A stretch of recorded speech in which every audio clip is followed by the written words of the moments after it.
Meet Sarah. She just landed in Toronto and needs to pay her first month's rent. The landlord wants an e-transfer, but Sarah only has cash. Now she's stressed, rushing between banks, trying to open a bank account before losing her dream apartment. Don't be Sarah. Let's get you prepared before you land in Canada. Welcome back to a newcomer's guide to Canadian finance. I'm Reni, and today we're preventing one of the biggest headaches that newcomers face: banking setup. If you're watching this video, where are you in your banking journey? Are you still researching, or have you already opened a bank account or tried to open a bank account? Let me know in the comment section. The Newcomer's Guide to Canada is brought to you in partnership with one of my favorite apps, LemFi. Money transfer shouldn't be complicated, but we've all been there. Hidden fees eating up your hard-earned cash, waiting days for money to arrive. I don't know about you, but I do not have time for that. LemFi is changing the game. Transfers are sent within minutes from Canada, the US, and the UK to 10 African countries. Zero fees, great rates, and your money lands in minutes, not days. And here's a bonus. Use my code xoReni and you'll get $10 on your first transfer of $100 or more. LemFi makes global connections simple. Now let's get back into the video and talk all about Canadian banking. Picture this, you're at a bank and the advisor asks you whether you want a checking account or a savings account. What does that even mean? Let's break it down. A checking account, you can think of this like your spending account. This is where your salary gets deposited and where your paycheck lives. So the money in your checking account isn't really meant to be here for long. It's more so used for daily transactions. In other countries, they can call it the current account. So when you go shopping or you pay your bills or you eat out, the money that you use for that is gonna come from your checking account. Here are a few things that you should know about a checking account. There's typically a monthly fee that is associated with it. And typically this account will not pay any interest, so there's really no point of keeping a lot of your cash here. This account also comes with a debit card to help you take out money at ATMs if you need to. Now let's go into the other one, a savings account. Your savings account is your money growing account. This is where you keep extra money that you are not spending. The money that you put here typically earns interest, but you can just check with the terms of your bank because some banks do not give you any interest. And I also have a full video that breaks down a bunch of different banks and their interest rates if you would like to watch that. I'll leave it in the description box. When it comes to a savings account, there are typically a set number of free transactions in this account. So that means that there are a set number of times that you can take your money out per month that it will still be free. Everything over that you will pay for. And the reason for this is that the goal of a savings account is that you will keep your money in the account for the long term. So they kind of penalize you if you want to take money out on a regular basis. In video 1, if you watched the previous video, I mentioned that you all should have an emergency fund. And if you are building your emergency fund, I would suggest that you keep it in a savings account or a high interest savings account. And you're probably wondering, okay, what's the difference between the two? A high interest savings account simply is a savings account with a better interest rate than a typical one. If you are going to open your bank today, I would say that you need both a checking account and a savings account. Your money will grow in one and you will spend your money from another.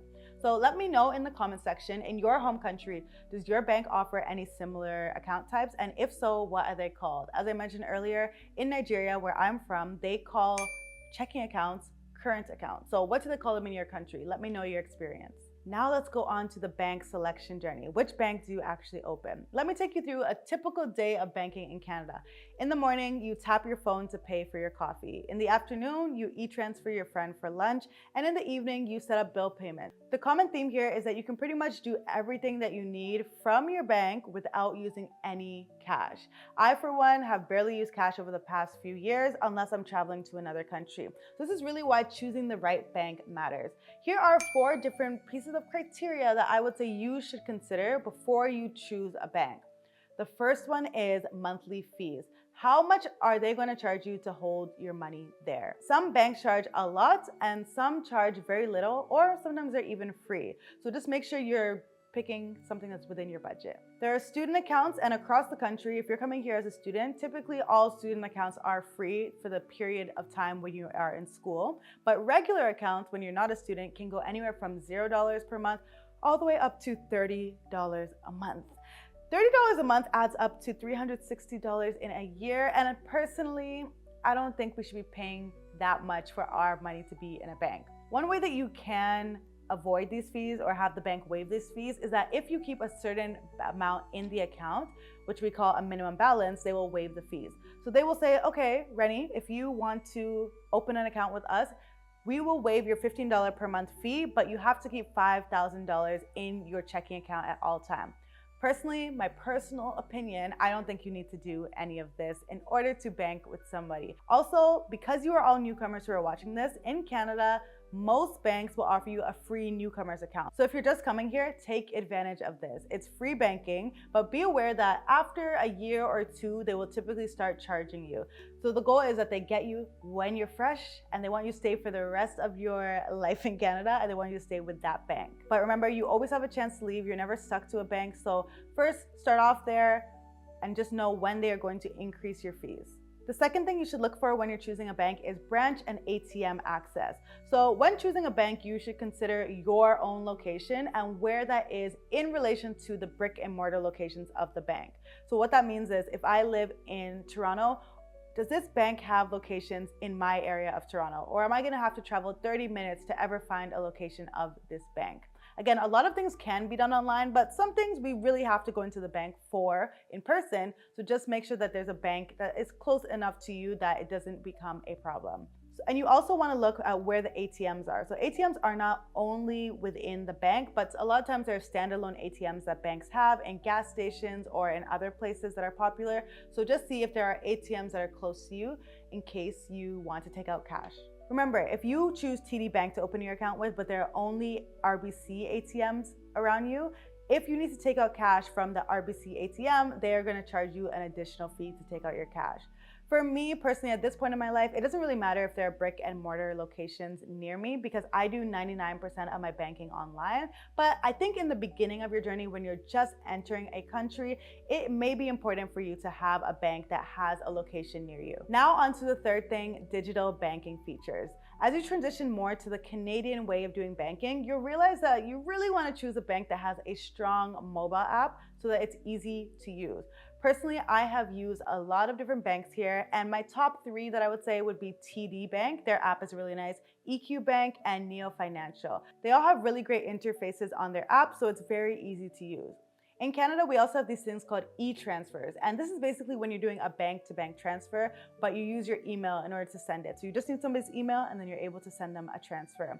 Some banks offer free e-transfers, while others are going to charge you for that e-transfer. So that may be another thing that you're looking for when you choose your bank.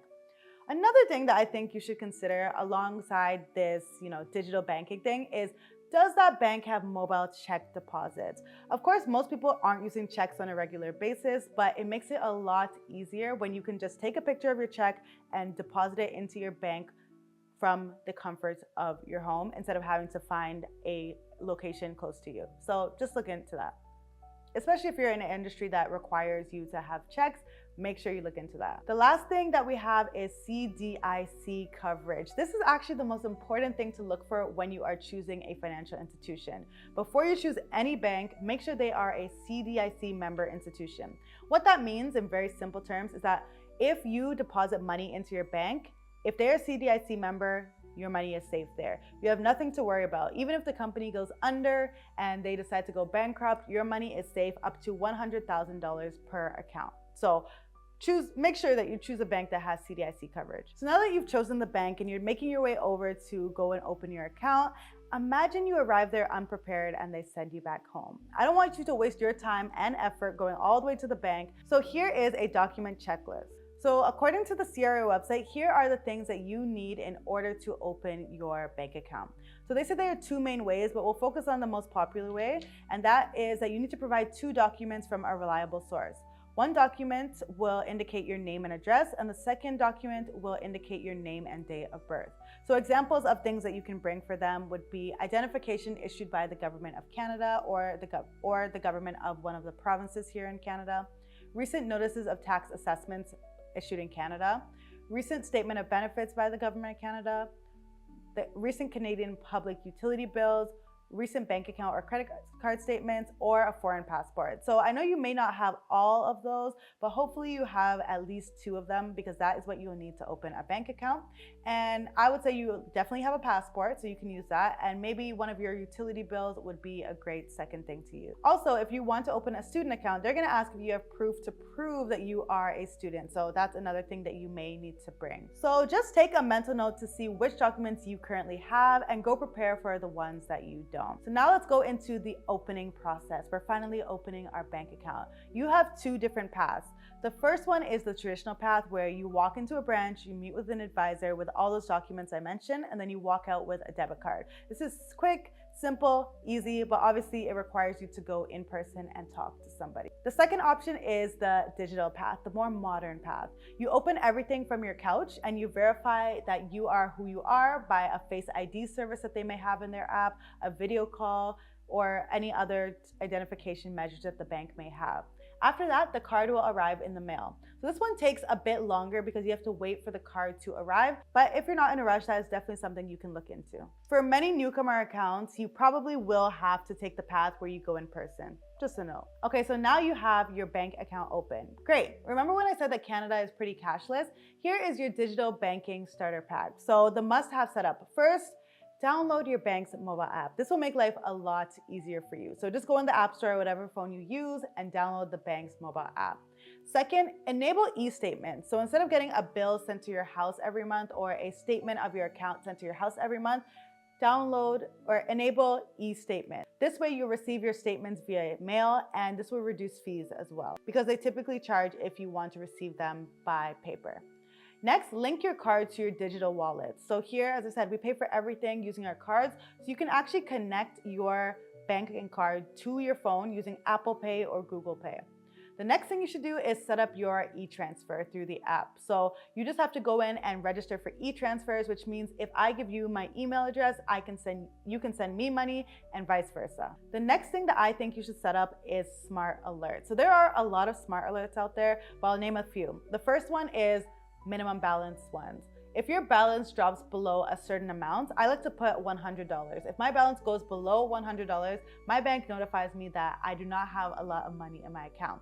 This is good to know for a number of reasons, but mainly so that you don't go into overdraft and spend more in your account than you actually have in your account. The second smart alert would be large transaction alerts. So maybe if anybody spends over $200 in your account, or $300 or $500, then you get a notification. I like to do this because just in case somebody steals my card and starts to spend a lot of money, I will be notified immediately. Another alert that you can put on is suspicious activity alerts. These are basically alerts that if your bank notices that there is unusual behavior with your bank account, they will send you a notification. For example, if they see you spending money in a random country that you've never been to, then they will be able to send you a notification. So tell me, what's the most different thing about Canadian banking versus your home country's banking? Share anything that surprises you. And remember, your bank account is your financial home base in Canada. So take the time to choose the right one, and don't be afraid to switch if it's not working for you. You are never, ever, ever married to your account. So next week, I'm going to be breaking down all the Canadian banking fees that you can expect, and I'll teach you how to manage your account most effectively. If you like this video, make sure to give it a like and share it with somebody who this would benefit. Thank you so much to LemFi for sponsoring this series. And remember, if you want to sign up for LemFi and start sending money back home from Canada to African countries seamlessly, you can use the link in my description box. Bye.